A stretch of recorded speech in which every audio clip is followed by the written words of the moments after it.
The clinking of silverware against porcelain suddenly felt deafening. I carefully set my wine glass down, smoothing the napkin on my lap as I looked across my own dining room table. My daughter Brooke and her husband Jason had invited a few of their friends over for dinner. I usually kept to myself on these nights, but Brooke had insisted I join them. I thought it was a gesture of inclusion. I was wrong. During the main course, the topic of careers came up. I quietly mentioned that I had left my stressful administrative job that morning. At 65, the long hours were taking a toll on my health, and I had enough savings to comfortably retire. Before I could explain, Brooke tapped her manicured nails against the mahogany table, drawing everyone's attention. "You're unemployed again," she mocked, her voice dripping with artificial sweetness. "How does it feel to be a loser at your age?" Jason snickered softly beside her. Their friends shifted uncomfortably in their seats, staring at their half-eaten steaks. A familiar heat rose in my chest. For 2 years, I had let Brooke and Jason live rent-free in the spacious apartment above my garage so they could save for a down payment. For 2 years, I had endured Brooke's snide remarks about my clothes, my cooking, and my lifestyle. I didn't cry.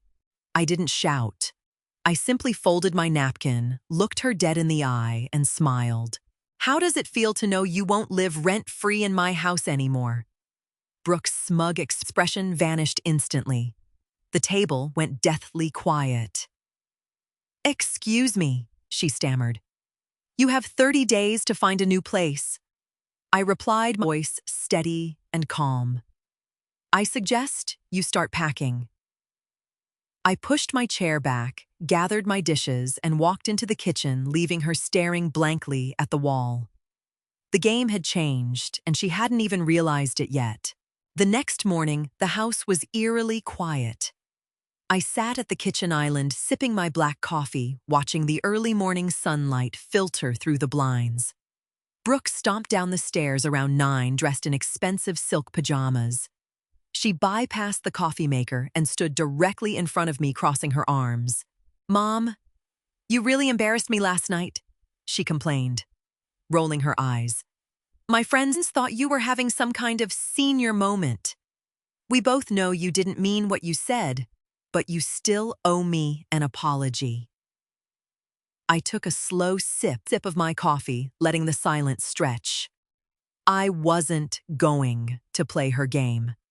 I reached into the drawer beside me, pulled out a desktop calendar, and circled a date exactly 30 days from today with a thick red marker. I slid it across the marble counter. I meant every word I stated evenly. "Your move-out date is circled. I'd start looking for apartments." Jason shuffled into the kitchen, rubbing his eyes. "Hey, Olivia, is the Wi-Fi down? My laptop can't connect?" "It's not down," I corrected, picking up my mug. I changed the password.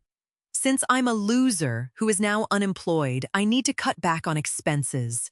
Providing high-speed internet for your gaming isn't in my budget anymore." Brooke's jaw dropped. "You cut off our internet. How are we supposed to work from home?" "That sounds like a problem you need to solve," I answered calmly. I carried my empty mug to the sink, rinsed it out, and walked past them toward the hallway. "You can't do this," Brooke yelled after me. "Watch me," I murmured under my breath. I had spent 2 years ignoring my own boundaries to keep the peace. Now I was finally putting myself first, and I was just getting started. Later that afternoon, I decided to do some organizing in the garage. Brooke and Jason's apartment was directly above it, and they used the back half of my garage for storage. As I sorted through my old gardening tools, I noticed several large, heavy-duty trash bags piled near their storage bins. One of the bags was torn. I wouldn't normally pry, but a glint of shiny leather caught my eye. I pulled the plastic back slightly. Inside were pristine designer shoeboxes, receipts from luxury boutiques, and tags from high-end electronics. I stood up, wiping the dust from my hands, feeling a cold clarity wash over me. When they moved in, Brooke had cried in my living room, claiming they were drowning in student debt and couldn't afford rent anywhere in the city. I had opened my home to them, covering their utilities, their internet, and often their groceries, believing they were diligently saving every penny for a modest starter home. Instead, they were funding a luxury lifestyle on my dime. I didn't feel heartbroken. I felt foolish, and then almost instantly, I felt empowered. I wasn't a victim of some grand conspiracy. I was just a mother who had loved her daughter too blindly. I pulled out my phone and checked my bank app. For months, I had allowed Brooke to keep her credit card linked to my primary Amazon Prime account for household essentials. I scrolled through the recent order history.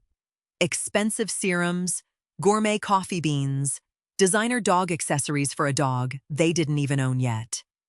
I didn't confront her. I didn't demand an explanation. Arguments only gave Brooke the attention she craved. I simply went into the account settings, deleted her card, removed my own backup payment methods, and canceled the Prime membership entirely. The free ride was officially over, and the realization felt incredibly liberating. By Friday, the reality of my new rules was beginning to set in.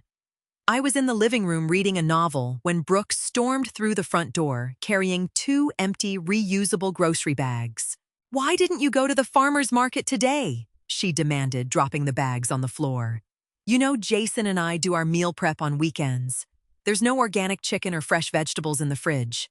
I slowly placed my bookmark between the pages and closed the book.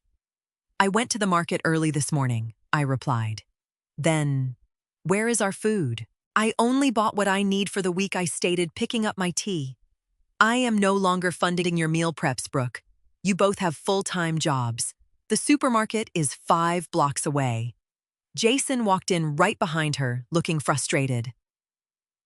"Brooke, my streaming services aren't working.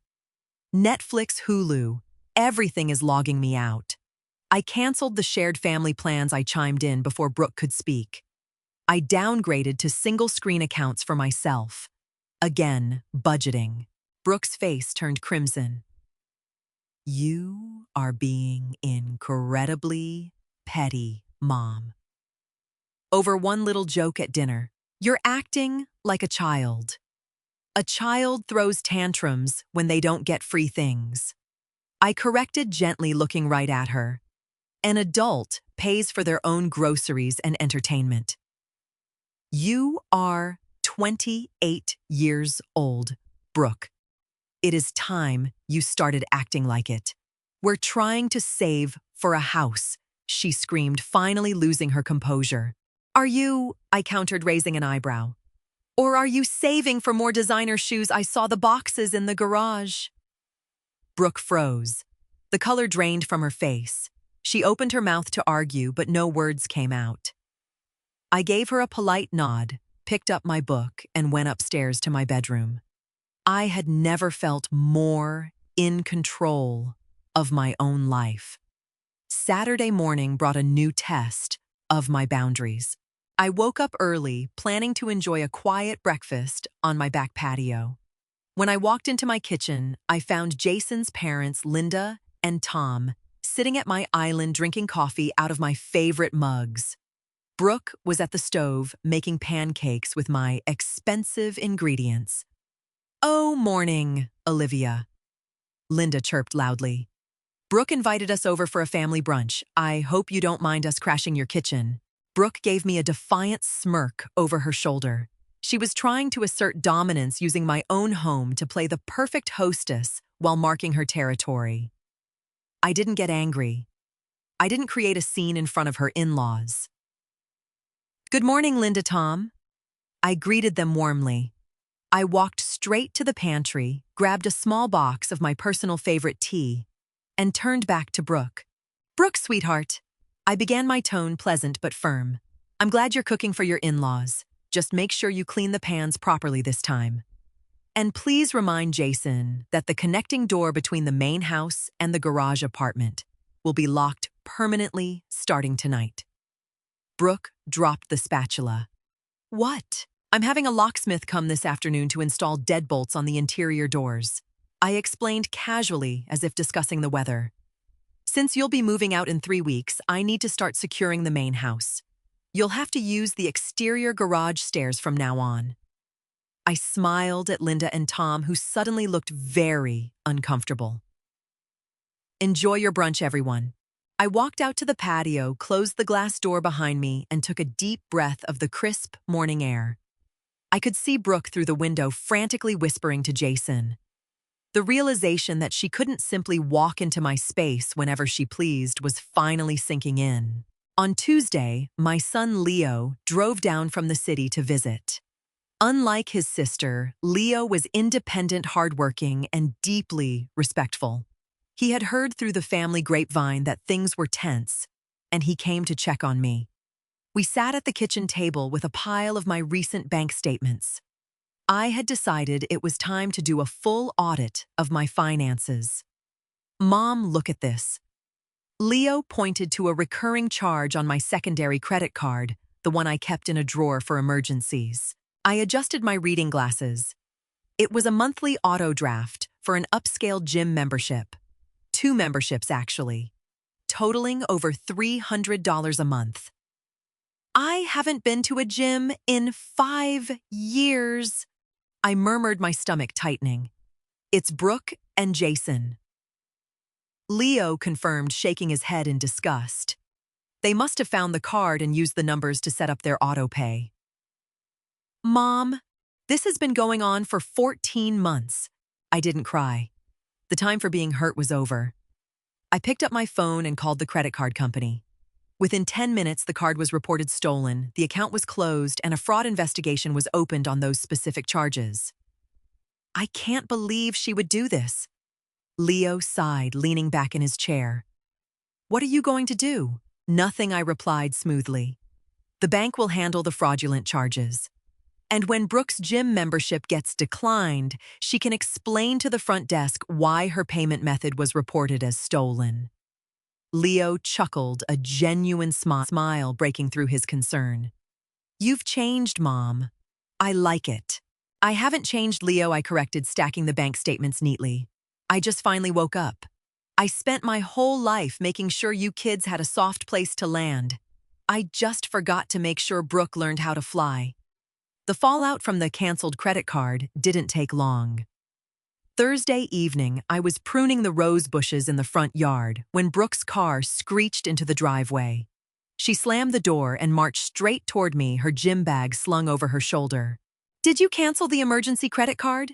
She demanded, her voice echoing down the quiet suburban street. I carefully snipped a dead bloom from the bush. I canceled a card that had fraudulent charges on it, yes. Those weren't fraudulent. I told you I was using it for our gym memberships a year ago. She lied, her eyes darting nervously. No, you didn't, I replied, not bothering to look up from my pruning. And even if you had, my emergency card is not your personal piggy bank. The bank is handling it now. They humiliated me at the front desk, she shrieked. They said the card was reported stolen and canceled my membership on the spot. Jason is furious. I finally stopped my work, taking off my gardening gloves. I looked at my daughter, a grown woman throwing a tantrum over a luxury she had stolen from her widowed mother.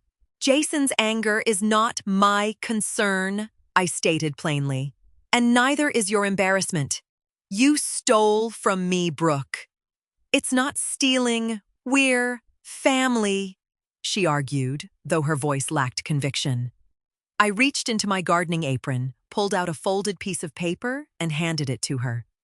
It was a printed invoice I had typed up that morning. What is this? She asked, unfolding it. That is the total amount of money you charged to my card over the last 14 months, I explained. Plus, the cost of the internet and utilities you used this month. Consider it a parting gift. I expect you out in 2 weeks. I picked up my gardening shears and walked back into the house, leaving her staring at the staggering number on the paper. With only 10 days left until my deadline, Brooke and Jason decided to call my bluff. I noticed they hadn't packed a single box. Their cars remained in the driveway, and they continued their daily routines as if nothing was changing. They truly believed I wouldn't follow through. They thought a mother could never actually kick her child out. They didn't know I had been making plans of my own. On Saturday morning, a sleek black car pulled up to the curb. A well-dressed woman stepped out carrying a clipboard. I met her at the front door with a warm smile. "Sarah, thank you for coming on such short notice," I greeted the real estate agent. "Of course, Olivia. This is a beautiful property," Sarah replied, stepping into the foyer.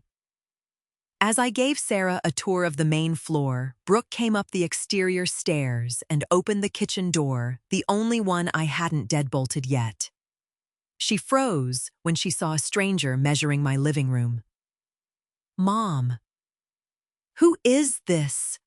Brooke asked, her eyes narrowing.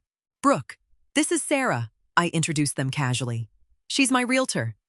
Jason stepped in behind Brooke, looking equally confused. "Realtor. Why do you need a realtor?" "Because I'm downsizing," I answered simply. "This house is far too big for one person. I've decided to sell the property." Brooke let out a forced laugh. "Sell the house? You can't do that. Where are we supposed to live?" "I gave you a 30-day notice," I reminded her, checking my watch. "You have exactly 10 days left. Sarah will be hosting an open house next weekend.